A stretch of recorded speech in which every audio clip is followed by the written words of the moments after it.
Halo, selamat siang. Ketemu lagi di channel Pintu Ajaib. Hari ini saya ingin berbagi sedikit pengalaman tentang drone FPV. Walaupun memang jujur saya akui saya belum begitu lama main di dunia drone FPV, tapi pada saat ini saya ingin sedikit berbagi berbagi cerita apa yang saya ketahui tentang drone FPV. Oke. Pertama-tama yang ingin saya jelaskan itu jenis-jenis drone FPV itu apa aja. Jadi sekarang kita mulai dari kelas drone FPV yang paling murah. Nah, di sini nih, ini ada drone FPV yang paling murah sekali, yaitu micro brachet. Kenapa dikatakan brachet? Nah, karena ini motornya ini dia masih nanti kalau pemakaiannya sudah lama, motornya itu akan aus, jadi harus diganti. Beda dengan motor yang jenis brushless. Kalau brushless itu motornya ini lebih awet. Oke. Jadi buat kalian yang baru belajar micro drone, saya sarankan untuk belajar drone jenis ini, yaitu micro brachet. Kenapa? Karena drone seperti ini harganya itu cukup sangat-sangat terjangkau. Jadi drone saja itu harganya mulai 200.000 itu sudah dapat. Tinggal ditambahi kamera dan lain-lain, nanti sekitar ya 500 sampai 700.000 itu untuk satu unit drone saja ya, belum termasuk baterainya. Jadi untuk drone brachet seperti ini itu baterainya tuh menggunakan ini baterai 1S. Jadi baterai seperti ini juga harganya sangat terjangkau sekali. Ini harganya di bawah 100.000. Jadi buat kalian untuk latihan itu sangat-sangat hemat gitu loh. Sangat-sangat efisien dan pas di kantong buat pemain pemula. Jadi untuk dijatuh-jatuhkan gini nggak masalah. Oke? Paling-paling yang ganti itu cuman ininya propellernya ini yang ganti. Sama kalau udah sering banget main itu nanti ini motornya juga ikut ganti. Kalau kameranya ini selama kita mainnya aman, nggak dicemplungin ke air, nah, aman dia, nggak akan ganti. Oke?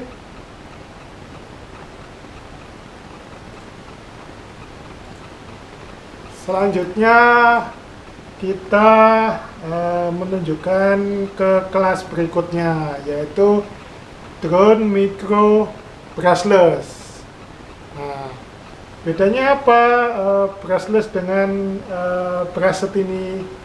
Tadi seperti yang saya katakan, bedanya satu adalah di motornya ini. Kalau brushless ini motornya lebih awet, tuh satu. Yang kedua, untuk brachet ini dia VTX sama kamera itu kebanyakan kata-kata all in one, walaupun memang bisa di split ditambahi VTX tambahan juga bisa, tapi rata-rata dia modelnya all in one, jadi kamera dengan VTX itu jadi satu. Sedangkan untuk ini micro brushless ini dia sudah ada VTX-nya sendiri. Nah, tandanya dari mana? Jadi ada dua anten ini. Nah, Ini jadi dia memakai VTX tambahan. Tuh. Sedangkan ini untuk anten dari dari kamera itu sendiri memakai ini anten yang atas ini. Oke, kita lanjut lagi ya. Jadi untuk drone micro brushless ini satu, dia powernya lebih bagus dibanding yang ini tadi ya, micro brushless. Nah, jadi untuk kalian yang latihan misalnya mau menggunakan atraksi flip atau power loop, nah, kalian bisa menggunakan brushless seperti ini ataupun brushless seperti ini, itu bisa buat latihan. Tuh. Jadi untuk kalian pemula saya sarankan pakai drone jenis ini karena harganya cukup terjangkau. Untuk yang micro brushless seperti ini harganya mulai kisaran 1 jutaan sampai 3 juta juga ada. Jadi tergantung tipe-tipe yang kalian gunakan. Oke. Meningkat ke berikutnya, ini ada namanya toothpick atau tusuk gigi. Nah, ini juga brushless 2 inch. Nah, ini kalau ini jangan diragukan lagi nih powernya nih. Ini kalau ini powernya sangat luar biasa. Jadi dia buat akro, buat level, buat jembalitan, dia sangat-sangat cocok, sangat recommended buat pemula untuk latihan freestyle. Nah, karena ini tenaganya cukup, kemudian flight time-nya juga lumayan bisa diandalkan, dia bisa 3-5 menit seperti itu ya. Dan dia juga sudah punya VTX tambahan. Untuk baterainya sendiri dia baterai bawah. Jadi untuk seperti ini biasanya menggunakan baterai seperti ini. Ini baterai 3S ya. Oke, kita lanjut ke yang agak besar sedikit. Nah, ini juga masih kelas Whoop brushless.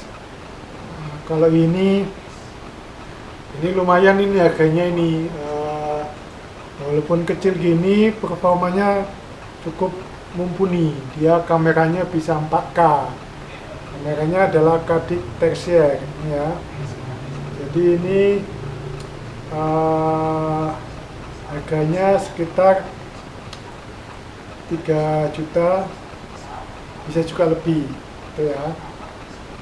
Terus kemudian dia ada memori di sini ya. Jadi untuk kamera ini sendiri dia merekam langsung di sini. Jadi bisa dipastikan nanti hasilnya sangat-sangat menarik dan tidak ada flicker seperti tampilan di Google seperti itu ya.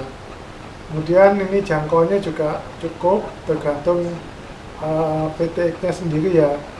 Semakin bagus VTX-nya, dia jangkauannya juga semakin jauh. Oke. Selanjutnya nih saya ingin mengenalkan 3 inch yang menggunakan ducted. Nah, jadi kenapa kok menggunakan ducted? Jadi ini digunakan supaya menciptakan rasa aman ketika nanti melakukan manuver yang ada di tempat-tempat yang sempit. Nah, oke, teman-teman, kita lanjut. Ini tadi aku membahas masalah ducted ya. Nah, ini ducted ini 3 in kalau dikasih ducted hasilnya seperti ini. Nah, bagaimana 3 in kalau ductednya dilepas. Oke, ini ini aku tunjukkan 3 inch. Nah, sama seperti ini tadi 3 inch. Nah, cuman dia ada modifikasi. Pertama, kameranya ditaruh di depan sini. Kenapa kameranya ditaruh di depan? Supaya ini frame-nya ini tidak masuk di kamera. Satu. Kemudian di sini ini ada mounting buat action cam. Jadi kamera yang ada di sini untuk tampilan di Google, sementara untuk media perekaman sendiri saya menggunakan action cam yang ada di atas ini. Oke. Kemudian berikutnya ini saya tambahin LED di belakangnya. Jadi ini ya. Jadi kalau saya konvoy dengan teman-teman, ini LED-nya bisa nyala. Oke, seperti itu. Ini juga 3 in saya yang lain. Jadi yang ini ada modifikasi dengan menggunakan GPS.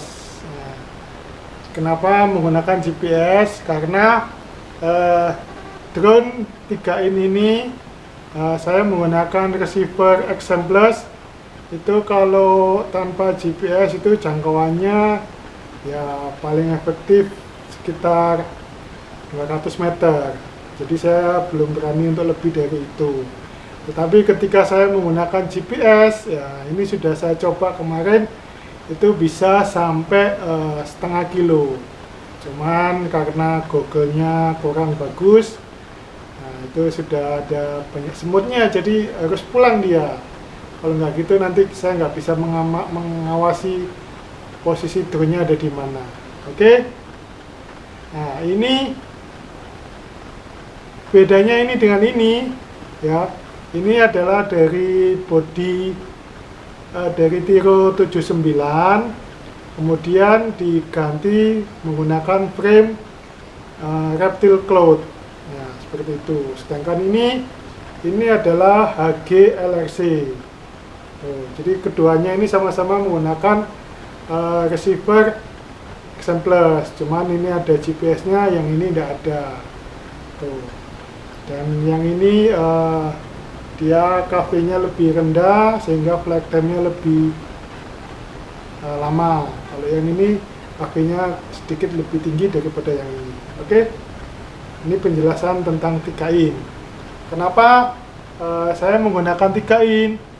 Karena 3 in itu buat pengambilan gambar secara sinematik dengan melewati banyak obstacle, dia sangat nyaman dan recommended. Jadi dia nggak terlalu powerful dan juga nggak terlalu loyo, jadi tengah-tengah posisinya. Jadi dia cukup untuk ngebut sedikit, untuk pelan dia juga bisa. Jadi buat pengambilan gambar sinematik dan sekaligus untuk budget pas-pasan seperti saya, nah ini lebih cocok buat saya. Oke. Selanjutnya saya ingin mengenalkan drone 5 inch. Nah, ini 5 inch. Cakep kan? Pasti mahal ini, jelas mahal. Jadi untuk membangun atau membuat drone 5 inch seperti ini, estimasi budgetnya adalah mulai kisaran 3 juta ke atas gitu. Kalau mungkin kalian beli second, mungkin kalian kadang-kadang bisa beruntung, ada yang lagi butuh uang itu bisa dijual murah, cuman itu kemungkinannya 1:10. Oke. Nah, sekarang pertanyaan kenapa kok menggunakan drone 5 in? Pertama, drone 5 in ini kekuatannya luar biasa, powerful sekali. Jadi tenaganya dia benar-benar sangat bisa diandalkan gitu loh. Jadi Untuk ini atraksi freestyle, dia ada momentum yang sangat dibutuhkan oleh pilot drum. Jadi ketika momentum melemparan itu, nah itu digunakan untuk freestyle. Jadi kelebihannya itu salah satunya, dan masih banyak kelebihan yang lain. Cuman karena saya jarang menggunakan 5 in, jadi saya masih belum berani mengatakan di sini, takut nanti dimarahi sama pilot-pilot yang lain. Oke. Nah, ini dia udah dimodifikasi menggunakan lampu strobo. Jadi ini ada lampu flashnya menyala setiap beberapa detik sekali secara kontinu. Nah, dia lumayan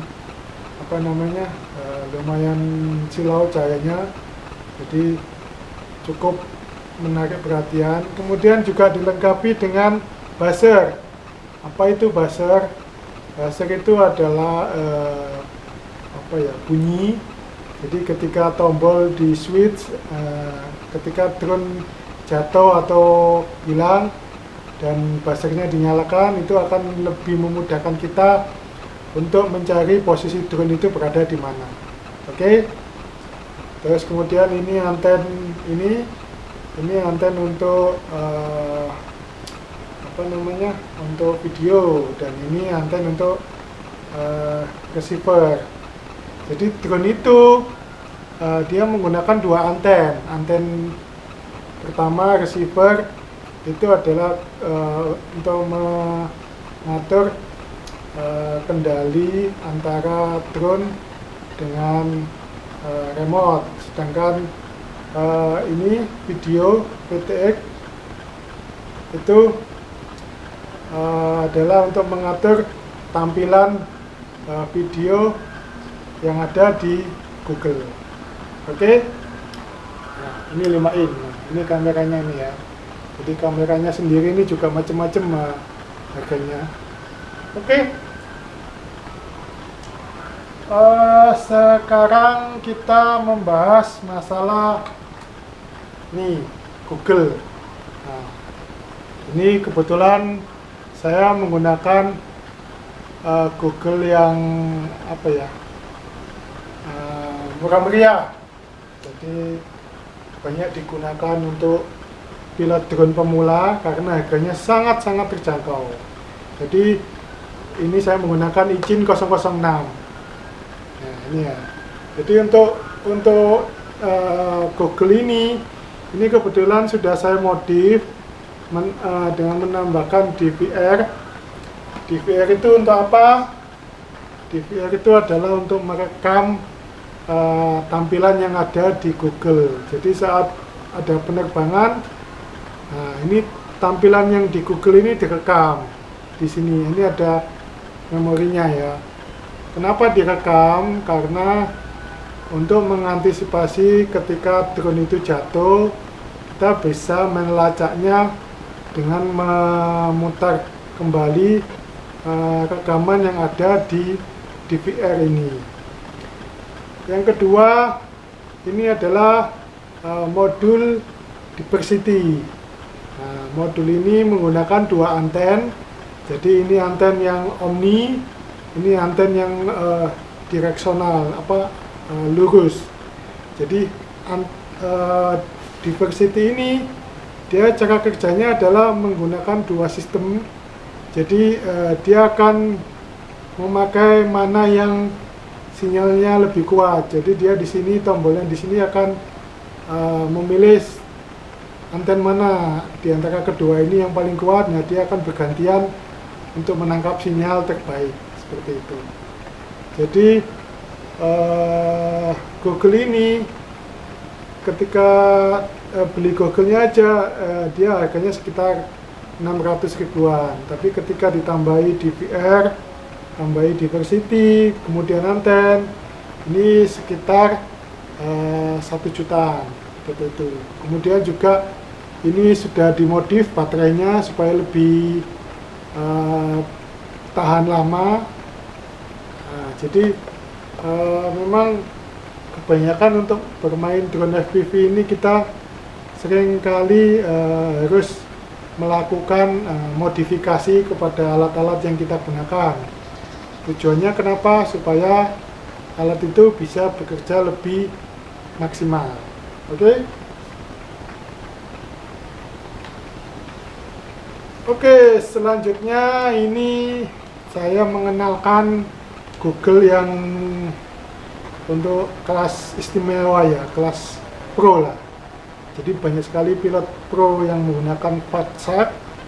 Nah, ini Google ini harganya 5 juta. Ini Google-nya tok ya. Belum termasuk ininya, modulnya ini. Seperti itu. Modulnya ini harganya sekitar 1 jutaan lah, kurang lebih ya. Belum termasuk antennya. Jadi rata-rata untuk satu kit Google seperti ini dananya butuh ya kurang lebih sekitar 7 jutaan lah, bisa plus minus ya. Kenapa menggunakan ini? Karena menurut teman-teman yang memakai dia lebih pertama kenyamanan, kemudian visibility, dan juga jangkauan dia lebih mumpuni dibandingkan dari Google yang murah meriah ini tadi. Oke, nah sekarang kita membahas masalah remote ya. Nah, ini ada remote Taranis X9D Plus. Nah, ini remote yang cukup lumayan ya buat investasi, karena harganya juga lumayan ya, lebih dari 2 juta. Jadi remote ini juga sudah sedikit ditambahin modul. Nah, ini modul TPS. Nah, modul TPS ini adalah modul yang full, harganya itu juga lumayan, sekitar 2 jutaan lebih. Nah, jadi untuk remote dan TPS ini adalah banyak digunakan untuk kelas pilot drone profesional. Jadi karena ya biayanya cukup lumayan mahal.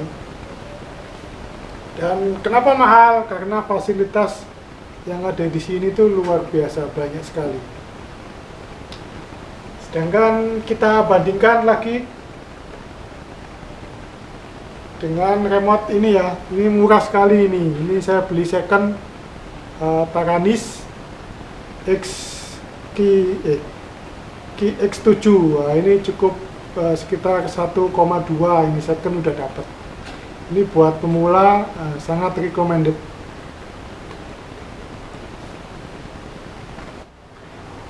Oke, selanjutnya saya ingin membahas masalah baterai. Jadi di sini saya ingin menjelaskan baterai yang digunakan untuk bermain drone FPV. Jadi di sini nih baterai ini adalah jenis LiPo.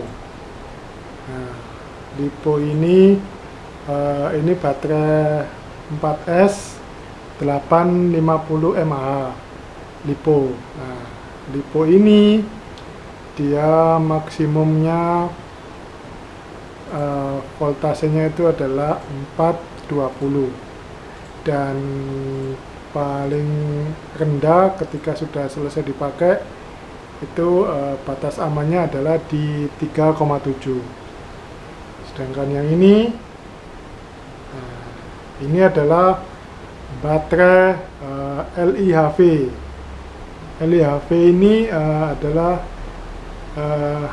LiPo high voltage kalau nggak salah, atau lithium high voltage. Nah, jadi dia voltasenya itu lebih besar, jadi 4,35, dan batas bawahnya sama, yaitu 3,7, seperti itu. Ini adalah baterai 1S. Sedangkan yang ini juga baterai 4S. Nah, ini mAh-nya lebih besar seperti itu. Ini baterai 3S. Nah, ini juga LIHV. Ini voltasenya 4,35. Oke, selanjutnya cara mengetahui baterai itu habis atau enggak, itu ada dua cara. Ada satu cara ya, lupa ya. tes. Jadi menggunakan checker. Nah, ini checker yang paling murah. Tadi ada juga kok, sudah saya siapin. Mana tadi checker?